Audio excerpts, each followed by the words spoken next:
Hello students, welcome to my YouTube channel.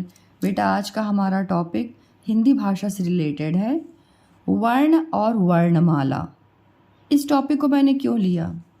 बस इस topic को इसलिए मैंने लिया है क्योंकि मैं देखती हूँ ना, बच्चे हिंदी बोल तो लेते हैं, बहुत अच्छा बोलते हैं बच्चे हिंदी, लेकिन उनको पढ़ने में बहुत दिक्कत होती है और सही से न पढ़ने के कारण उन्हें वो लिख नहीं पाते हैं। तो बस देखो, जब कोई भी चीज़ को हमें परफेक्ट करना होता है ना, तो उसकी रूट उसके जड़ पे हमको जाना होता है। आप जड़ को समझ जाओगे, आपने पेड़ देखा होगा, पेड़ में देखो जड़ होती है ना। अगर जड़ स्ट्रांग है, ठीक है, बेस अगर स्ट्रांग है तो खुद ही वो ट्री जो है बहुत बड़ी हो जाएगी और उसमें फ्रूट्स आएंगे। और रूट ही कमज़ोर है, रूट समझ रहे हो ना, बच्चे को कोई चीज़ समझ में ही नहीं आ रही, कुछ समझ में ही नहीं आ रहा है अभी। इसे ABCD आप पढ़ते हो तभी तो A for Apple, B for ball लिखते हो, ठीक है।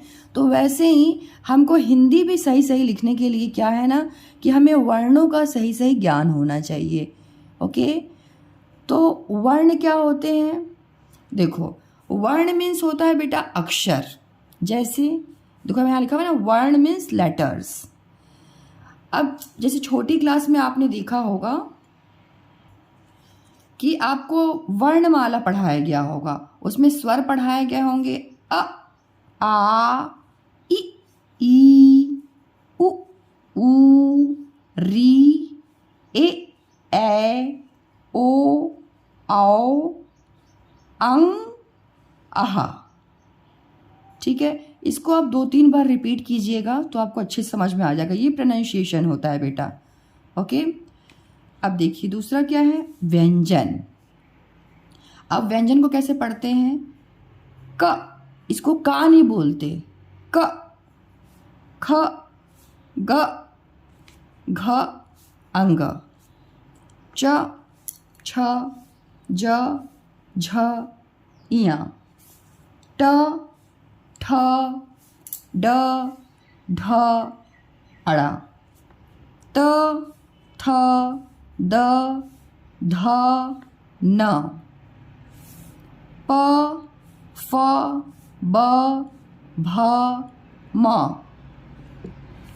य, र, ल, व, श, श, स,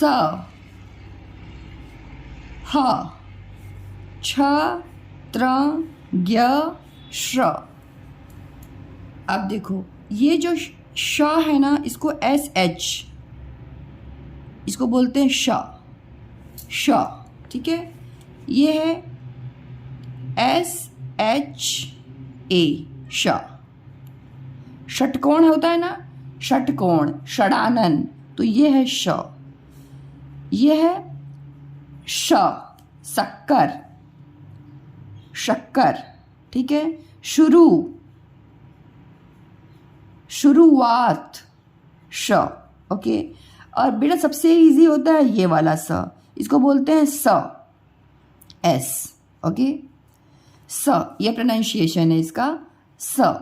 सड़क, सपेरा।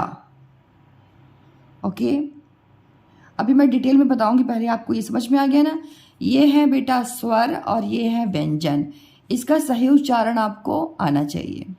ओके, एक बार और मैं इसको आपको रिपीट करवाती हूँ। बच्चे क्या है ना, क को का बोल देते हैं, ठीक है। तो का मत बोलो आप, वो तो आ की मात्रा लग जाएगी। अभी ये सारे अक्षर जो है ना, सिर्फ इसमें अ जुड़ा हुआ है, कैसे जुड़ा मैं आगे बताऊंगी आपको। देखो, क, अ साउंड आ रही ना, क, ख, ग, घ, अंग,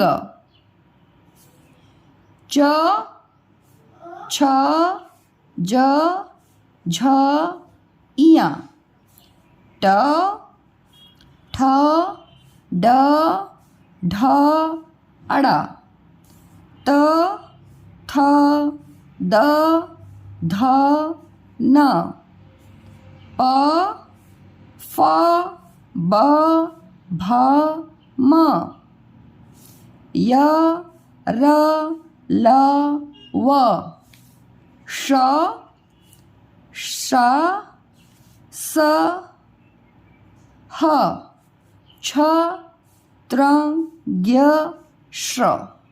ओके, आप इसका अगर प्रोनाउंसिएशन मतलब उच्चारण सही कर लेंगे ना स्वर और व्यंजन का, तो यही आपका रूट होता है। जो मैंने बोला ना जड़, अगर आपकी जड़ स्ट्रांग है मतलब आपको स्वर और व्यंजन लिख लेते हो, मुझे पता है, बोल नहीं पाते हो सही सही, का बोल दोगे, इसको खा बोल दोगे, फिर गलत हो जाएगा, आ की मात्रा लगा देते हो आप बोलते समय।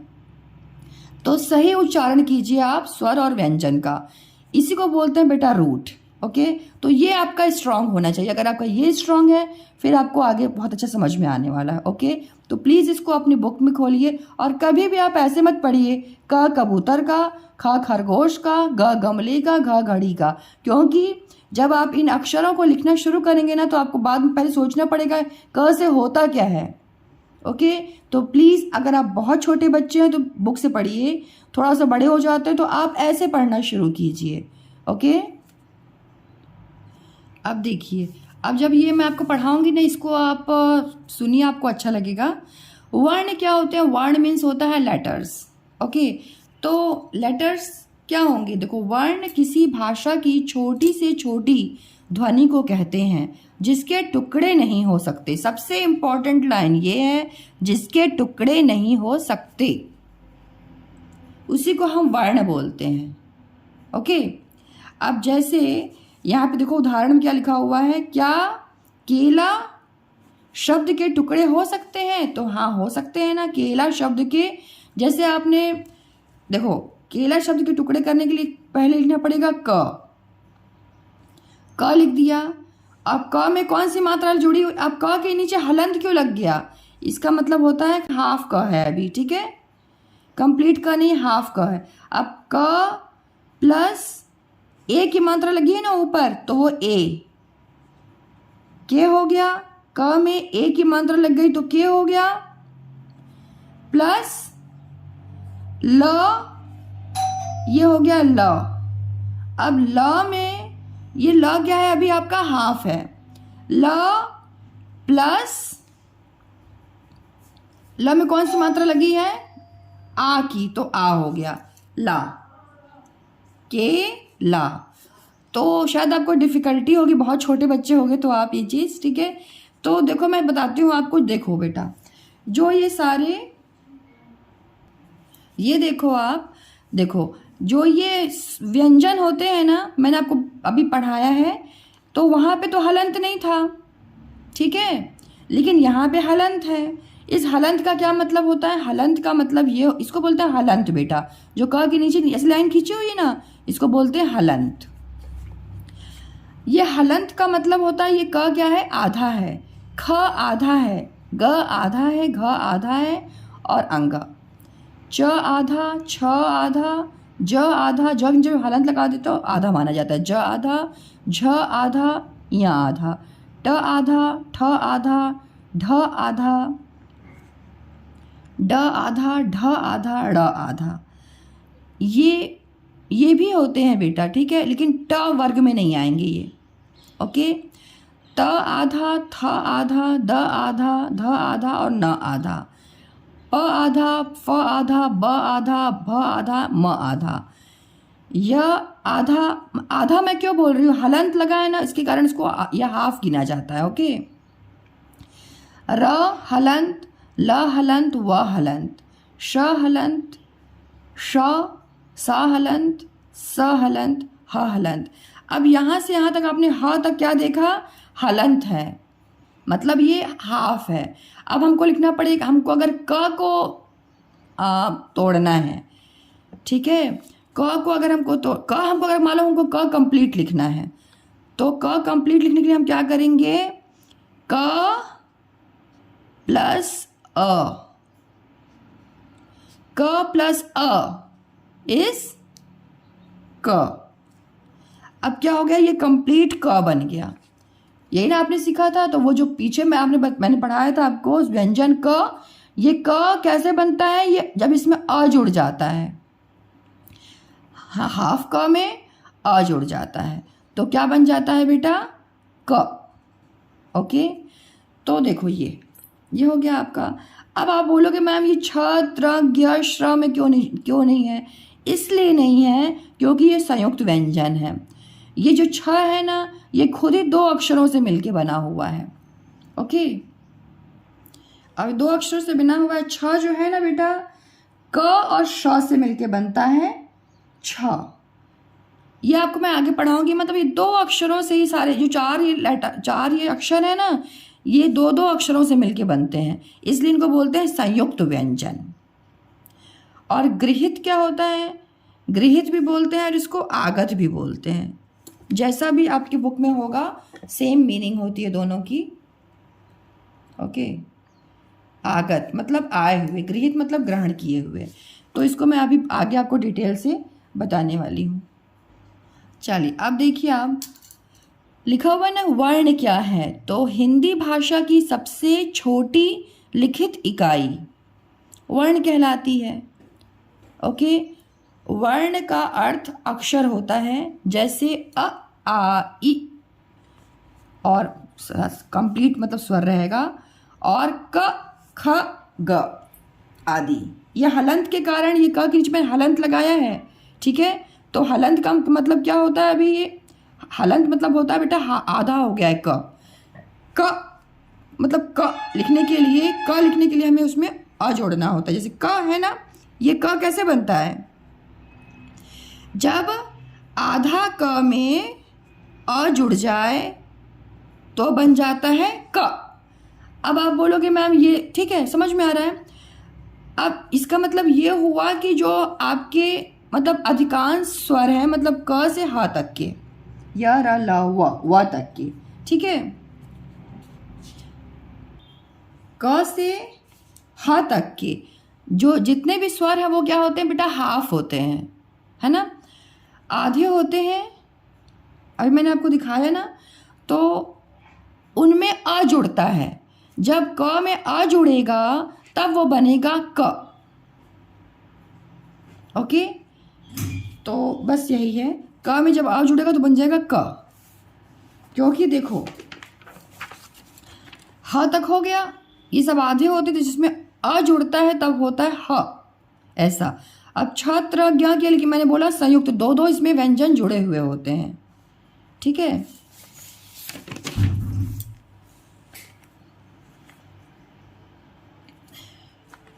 अब हिंदी वर्णमाला में कुल 52 वर्ण होते हैं।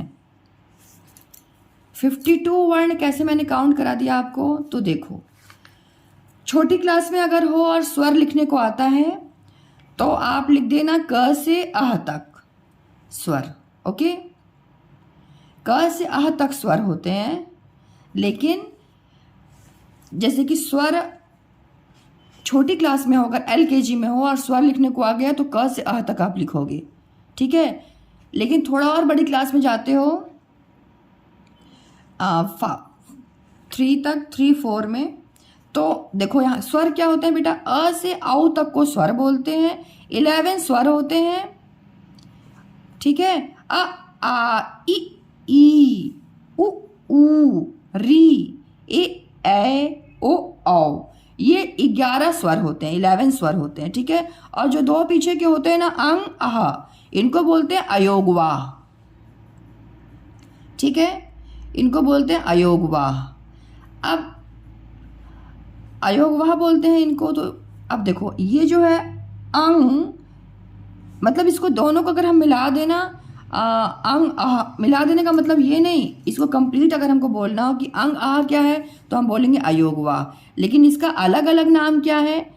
जैसे एक इसकी इस अंग और आह, ये अयोगवाह की फैमिली है, ठीक है। अब ये अंग हो गया, ये हो गया अनुस्वार, और ये हो गया विसर्ग। अलग अलग इनके नाम है, ये अनुस्वार है और ये विसर्ग है। देखो जो ये अंग है, बिंदी लगा हुआ है ऊपर, है ना, तो इस कारण इसको बोलते हैं अंग। और यहाँ अ लिख के यहाँ 2 बिंदी लिखा हुआ है, इसका मतलब होता है, इसको बोलते हैं आहा। ओके, अब कैसे आप इसको काउंट करेंगे, तो देखिए क वर्ग। अब देखो क वर्ग में क्या आते हैं? क ख, क हलंत, ख हलंत, ग हलंत, घ हलंत और अंग हलंत, क वर्ग में ये आते हैं। अब इसी में आप च नहीं स्टार्ट कर दोगे, च छ ज मतलब च हलंत, छ हलंत, ज हलंत, झ हलंत और य हलंत, ऐसे नहीं स्टार्ट कर दोगे आप। ठीक है, इसको लिखने के बेटा वैसे तो आपको क वर्ग में ये ऐसे होते हैं, च वर्ग में ऐसे लिखोगे, च हलंत, छ हलंत, ज हलंत, झ हलंत, य हलंत। ट वर्ग में ट हलंत, ढ हलंत, ठ हलंत, ढ हलंत, ट हलंत, ठ हलंत, ड हलंत, ढ हलंत और ड हलंत, ये दो भी होते हैं इसमें, मतलब इसमें नहीं होंगे, ये अलग से होते हैं, लेकिन इसको भी गिनेंगे अब जब हम पूरा व्यंजन काउंट करें कितने व्यंजन होते हैं टोटल। तो ओके, ये इसका प्रोनाउंसिएशन क्या है? जैसे आप बोलते हो ना पेड़, है ना, ये है ड, ये है ढ, ये क्या है ढ, ढ। जैसे पढ़, पढ़, ढ, ढ। ओके, पढ़। त हलंत, थ हलंत, द हलंत, ध हलंत, न हलंत, प हलंत, फ हलंत, ब हलंत, भ हलंत और म हलंत। फिर य हलंत, र हलंत, ल हलंत, हलंत मीन्स डैश नीचे जो लगा हुआ है ऐसे, ठीक है, व हलंत, श हलंत, श हलंत, स हलंत, ह हलंत। अब यहाँ से आप यहाँ तक काउंट करो तो कितने हो जाएंगे, इसको नहीं काउंट करना अभी, यहाँ से यहाँ तक काउंट करो कितने को, ये 25 हो जाएंगे, देखना 5 वन जा 5, 5 2 या 10, 5 3 या 15, 5 4 25, 25 25 हो गया, 26 27, तो ये कितने आपको दिख रहे हैं 27 हो गए, ये 27, 28 29 30 31 32 33 34 35 36 37 38 39, तो यहाँ तक आपको क्या दिख गए, जो व्यंजन होते हैं कितने होते हैं 39। ओके, व्यंजन 39 हो गए। और स्वर कितने आपने पढ़े थे, स्वर आपने पढ़े थे 11, है ना। देखो स्वर आपने पढ़े थे 11, तो मैं काउंट करके दिखा देती हूँ। देखो 39 आपने व्यंजन देख लिए, है ना, और स्वर कितने पढ़े थे, स्वर पढ़े थे आपने 11, और ये 2 अयोगवाह भी हैं, तो 2 अयोगवाह। अब इस पूरे को काउंट करो, 9 + 1 10 और 10 11 12, 1 कैरी ओवर, 3 + 1 4 और ये 5 52 हो गया ना, 52। छोटी क्लास में ये नहीं पूछा जाता है कितने होते हैं 52, ये मैं तो बड़ी क्लास का समझा रही हूँ कि मतलब दोनों मिक्स करके क्या आपको समझ में आ जाए 52 होते हैं। ओके बेटा, अब छोटी क्लास के बच्चे हो तो ऐसे मत कराना कि स्वर 11 मैम ने बताया तो सिर्फ हम 11 लिख के आएंगे, 2 नहीं लिखेंगे। छोटे मतलब LKG अपर KG फर्स्ट तक हो तो आपको यहाँ पूरा लिखना है, क्योंकि आपको आ गया तो अच्छी बात है, आप लिख सकते हो कि इसको अयोगवाह बोलते हैं फिर ये, लेकिन बच्चे कंफ्यूज हो जाएंगे ज़्यादा, मैं बोलूँगी बड़े बच्चों के लिए। ठीक है बेटा, बस आपका उच्चारण सही हो इसीलिए मैंने इसको बताया आपको। देखिए साथ में मैं आपको ये भी बता दूँ, मैंने बता दिया ना क वर्ग में ये होते हैं। अच्छा, इनका उच्चारण स्थान, उच्चारण स्थान मतलब जो ये क ख ग घ अंग है ना, ये कहाँ से निकल के आते हैं। आप बोलते हो तो आपकी हाँ मतलब आप बोलते हो तो कहाँ से आवाज़ आती है, गले से आती है ना, गले को क्या बोलते हैं कंठ। तो आप बोलो क ख ग घ अंग, ये जब आप बोलते हो क ख ग घ अंग, तो इसको बोलने में आप जब बोलते हो तो आप ध्यान दो, तो आपको गले से आवाज़ मतलब लगेगी गले से हमने उच्चारण किया है। तो आप बोलोगे मैम सारी आवाज़ें तो गले से ही निकल के आती है ना, लेकिन बेटा और जो अब आगे हम बताएंगे तो वो और भी किसी, जैसे तालु होता है आपके मुंह के ऊपर वाले हिस्से को तालु बोलते हैं, और जीवा मतलब जीभ होती है जो टंग होती है, फिर आपको टीथ दिख रही है ना टीथ, फिर ओठ। तो ये जो सारी चीज़ें आपकी मतलब मुंह के मतलब मुंह के अंदर है और यहाँ ओठ बाहर है। जब ये हवा निकलती है ना तो आपकी इन अंगों को टच करती है, छूती है, और जिस अंग को वो छूती है उसी के कारण उसका नाम पड़ जाता है। तो जैसे क ख ग घ अंग, जब आप ये बोलते हो तो आपकी आवाज़ कहाँ से आती है, गले से आती है। तो यह इसका उच्चारण स्थान क्या हो गया?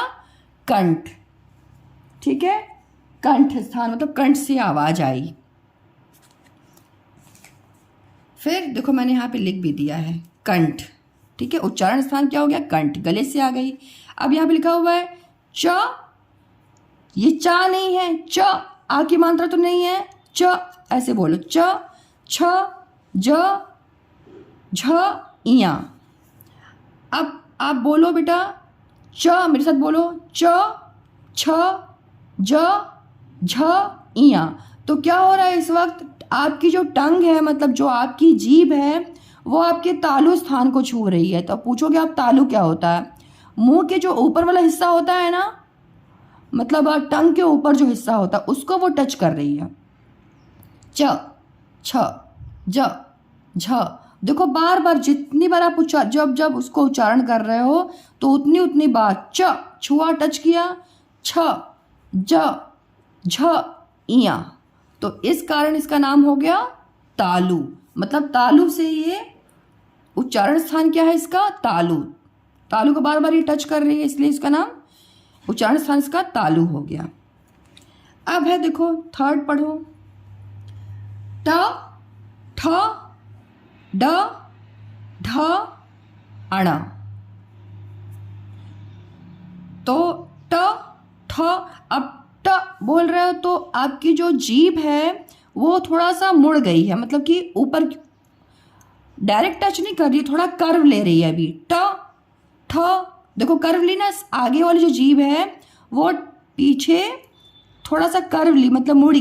ट ठ, अभी भी वो तालु को टच कर रही है लेकिन पूरा कंप्लीट टच नहीं कर रही है, मुड़ के टच कर रही है।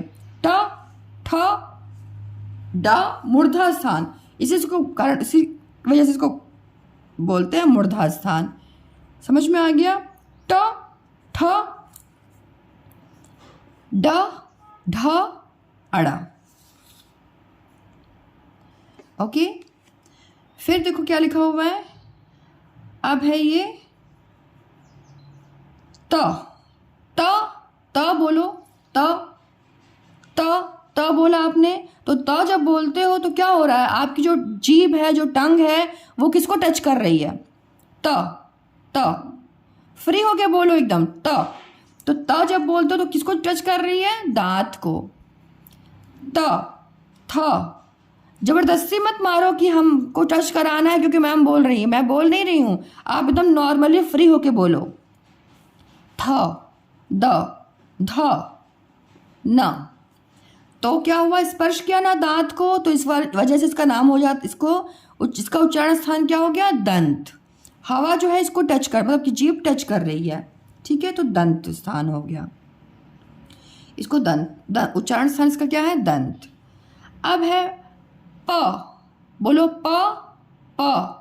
अब प बोल रहे हो तो क्या हो रहा है बेटा? आपका ओंठ आपका हिल रहा है ना। प फ ब भ म। ठीक है, तो जब आप ये प वर्ग की इन अक्षरों का उच्चारण करते हो तो आपके ओंठ हिलते हैं। ठीक है, तो इसलिए इसका उच्चारण स्थान क्या हो जाएगा? ओष्ठ, मतलब ओंठ।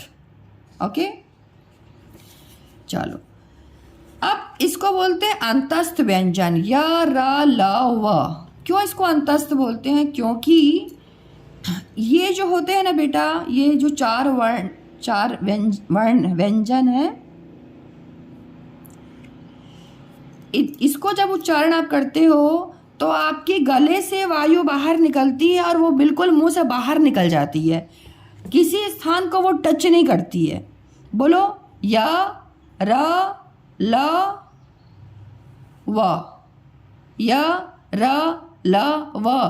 टंग हिल रही थोड़ी है ना, क्योंकि वो जबान है, उससे तो मतलब अगर जबान नहीं होगी तो हमारी आवाज़ नहीं होगी, टंग नहीं होगी तो। ठीक है, तो लेकिन वो किसी को टच कर रही है क्या? आपकी जीभ किसी को टच कर रही है क्या? य र ल व नहीं टच की ना, तो इसलिए इसको बोलते हैं अंतस्थ।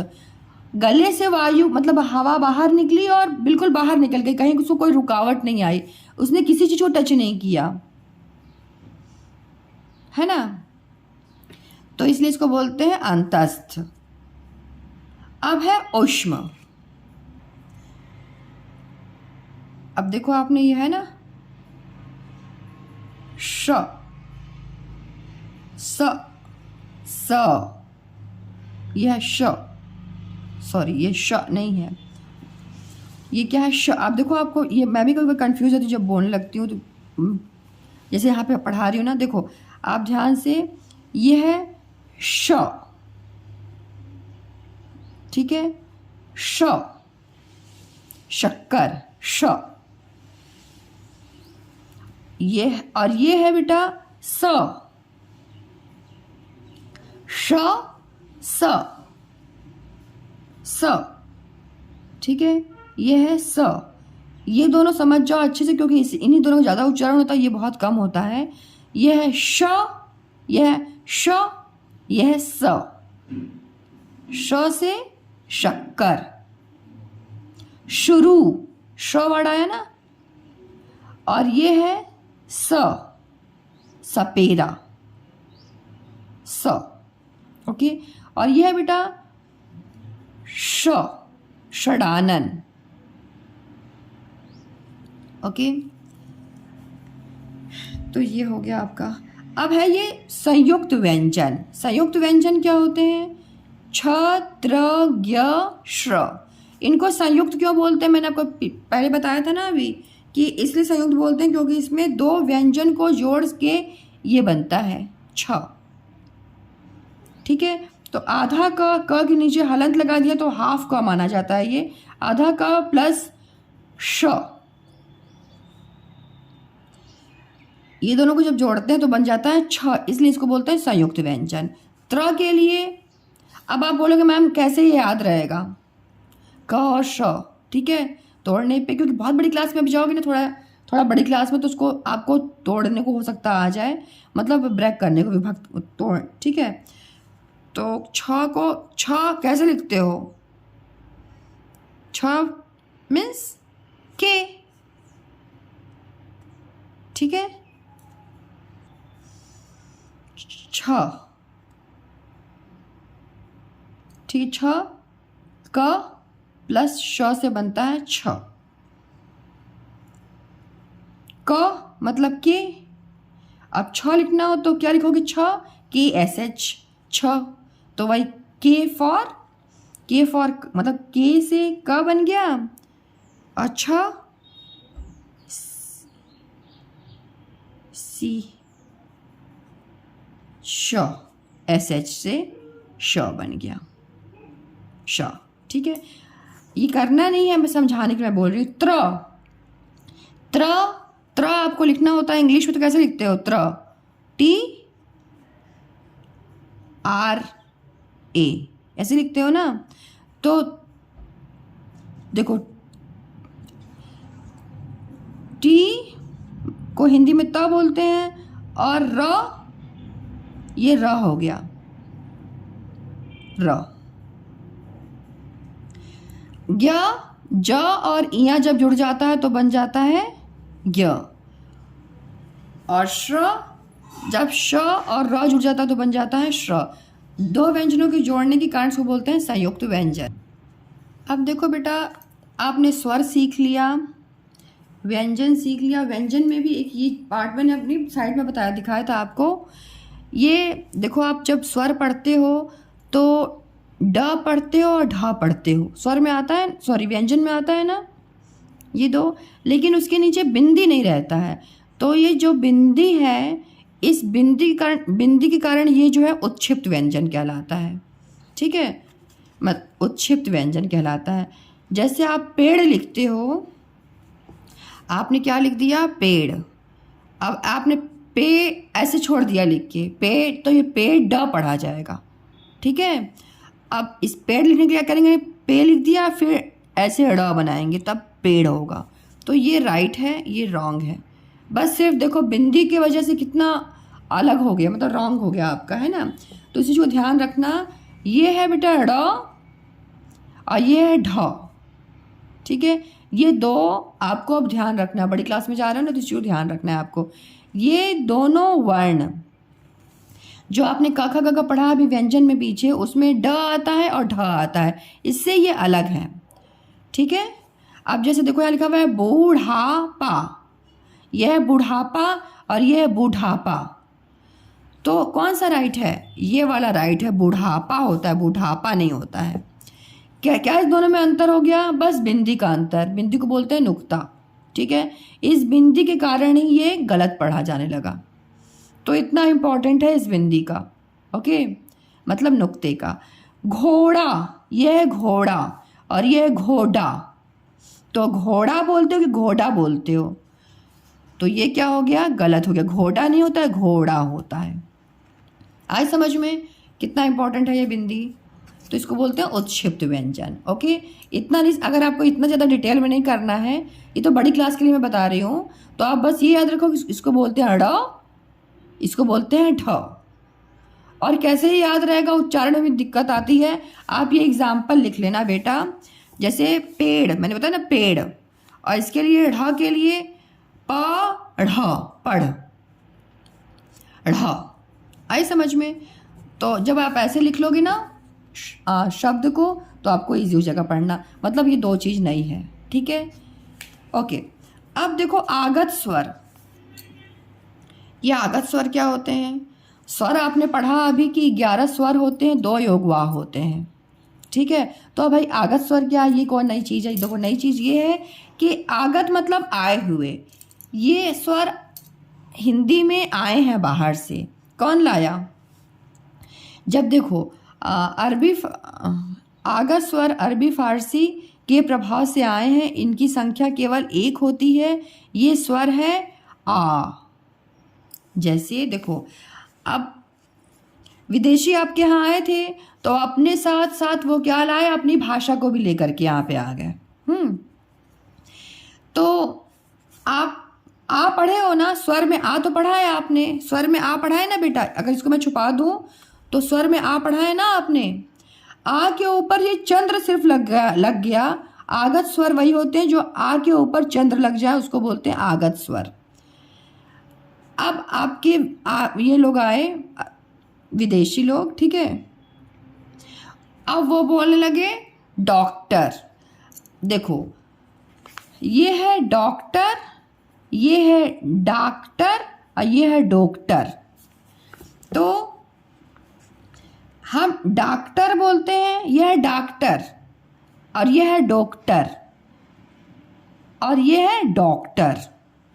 तो ये क्या लिखा हुआ है? डॉक्टर। क्या बोलते हो आप? डॉक्टर। तो डॉक्टर। अब एक चीज़ और, ऐसे आप याद रखो कि जो आगत स्वर है ना, जो ये आगत स्वर है, जो भी इंग्लिश के वर्ड्स, इंग्लिश के शब्द हैं, ठीक है, जो इंग्लिश के वर्ड हैं और जो एज इट इज़ हिंदी में आ गया, मतलब जैसे थे वैसे ही हिंदी में आ गया।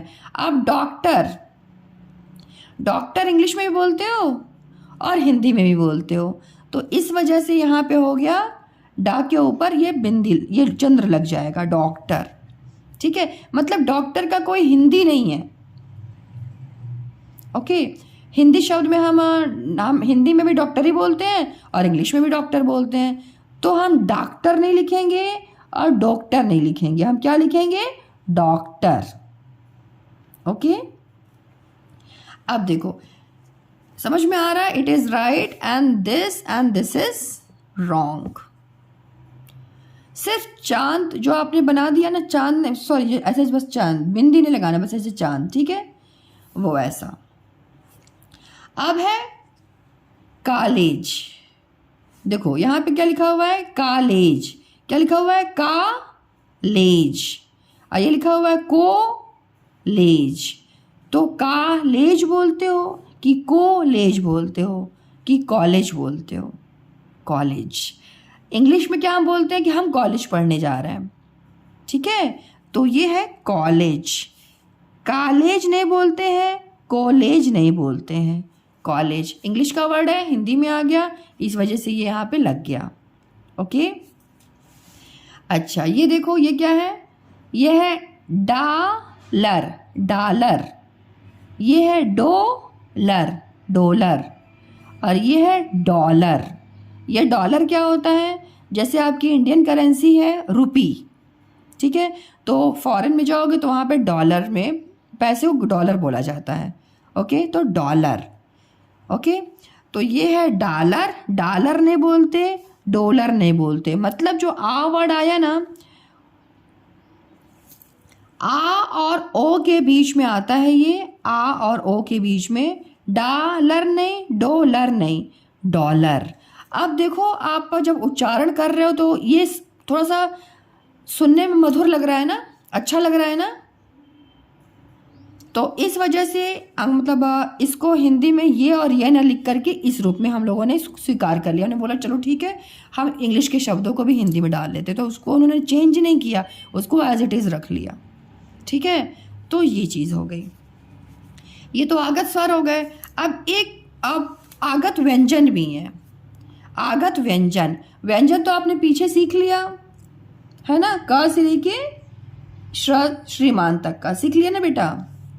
और ज्ञानी कुछ बच्चे बोल रहे होंगे तो आप भी राइट हो। ओके, अब आगत व्यंजन, कुछ व्यंजन, अब देखो आगत मतलब क्या होता है, आए हुए, बाहर से आए हुए, ये भी हैं। आगत व्यंजन कितने होते हैं, 5 होते हैं। क, ख, ग, ज, फ। क, ख, ग, ज, फ।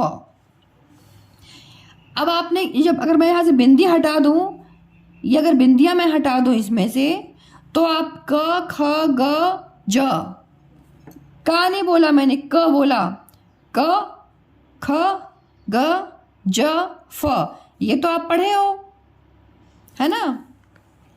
इसके नीचे बिंदी लगाने से क्या हो गया, इसको आगत स्वर बोलने लगे। अब इस बिंदी का क्या मतलब है, देखो अब यहाँ पे मैंने लिख दिया ज और र में आ की मात्रा रा, जरा। जरा मीन्स क्या होती है, वृद्धावस्था को बोलते हैं जरा, जरा। और ये है जरा। ज के नीचे जब बिंदी यहाँ पे लग गई तो इसको बोलेंगे जरा। जरा मीन्स थोड़ा। अब आपकी मम्मी दे रही है आपको खाने के लिए सब्जी, आपको सब्जी पसंद नहीं, तो आप क्या बोलोगे, मम्मी मुझको ज़रा सी सब्जी दो। जरा नहीं बोलोगे, ज़रा। ओके, तो देखो इस बिंदी के कारण कितना डिफरेंस आ गया, और दोनों के शब्दों के अर्थ भी अलग अलग हो गए। आई समझ में। तो ये छोटी छोटी चीज़ है, ध्यान रखोगे तो बहुत अच्छा रहेगा। ओके, अब ये है बेटा खुदा। खुदा, खुदा मीन्स क्या होता है, खुदा मीन्स खोदा हुआ, जमीन खोदाई करते हैं ना, खुदा मतलब मैं बोलूँगी वहाँ की जो ज़मीन जो है ना वो खुदा हुआ है, तो वहाँ पे पौधे लगाने हैं, सिर्फ खुदा हुआ है। ठीक है, मतलब गड्ढे हैं वहाँ पे, मतलब किया है उसमें गड्ढा बनाया, खुदा हुआ मतलब खोदा हुआ। और खुदा, यह है खुदा। खुदा, खुदा, खुदा। खुदा मीन्स होता है ईश्वर। ओके, तो इसका मीन्स क्या हो गया, ईश्वर। अब आपने देखा यहाँ पे बिंदी के कारण कितना इसका शब्द भी पढ़ने में डिफरेंट मतलब अलग है, और उसकी मीनिंग भी अलग हो जा रही है। तो ये सब छोटी छोटी चीज़ें आपको ध्यान रखना है। ओके, और आई होप ये वीडियो आपके लिए बहुत ज़्यादा हेल्पफुल हो। Thank you so much for watching my videos. Keep learning, stay healthy, be happy. Thank you.